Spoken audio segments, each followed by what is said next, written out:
ఏముందో ఆ రాజ్యాంగాలు ఎప్పుడు విప్పి చెప్పాలి ఈ సమాజానికి మనం? బీసీలకు తెలుస్తలేదు.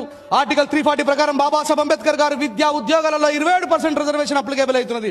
కానీ బాబాసాహెబ్ అంబేద్కర్ గారు 52% రిజర్వేషన్ రాసిన వాళ్ళ కోసం.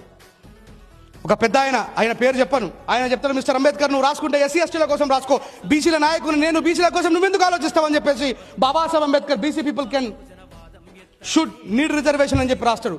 షుడ్ అంటే ఖచ్చితంగా, తప్పకుండా, కంపల్సరీ.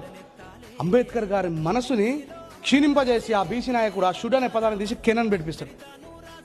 ఒకవేళ అవసరమైతే తెలంగాణ కోసం మేము కొట్లాడి సాధించుకున్నాగా, గట్ల బీసీలకు 52% రిజర్వేషన్ కావాలంటే రోడ్ల మీదకి ఎక్కి కొట్లాడాలని చెప్పాను. బీసీలు ఎక్కనిస్తురా? రోడ్ల మీదకి ఎక్కనిస్తురా బీసీలని? అసలు బీసీలకు తెలుసా ఈ 27% రిజర్వేషన్ వల్ల ఉద్యోగాలు వచ్చిన వాళ్ళైనా ఎవడైనా వచ్చి స్టేజ్ మీద నిలబడి కనీసం మనం అందరం నిద్రపోయిన తర్వాత ఇట్లా బైక్ మీద పోయేటప్పుడైనా సరే బాబాసాహెబ్ అంబేద్కర్ నువ్వు ఎస్సీ నాయకుడు అని చెప్పి మాట్లాడుతున్నటువంటి నువ్వు నీ సామాజిక వర్గానికి కూడా 15% రిజర్వేషన్ ఇచ్చి మా కోసం 27% రిజర్వేషన్ ఇచ్చిన మహనీయుడు అని చెప్పేసి ఏ ఒక్క బీసీ సోదరుడైన బాబాసాహెబ్ అంబేద్కర్ గారిని కనీసం స్మరించుకుంటాడా? ఇది కాదా ఈ దేశంలో ద్రోహం అంటే? అందుకే దయచేసి కార్యక్రమ నిర్వాహకులతో పాటు చాలామంది పెద్దలకు చెప్తా ఉన్నా, ప్లీజ్ ప్రతి అంబేద్కర్ గారి విగ్రహం దగ్గర ఒక అద్భుతమైనటువంటి షిల్లు చేపించి పెట్టండి.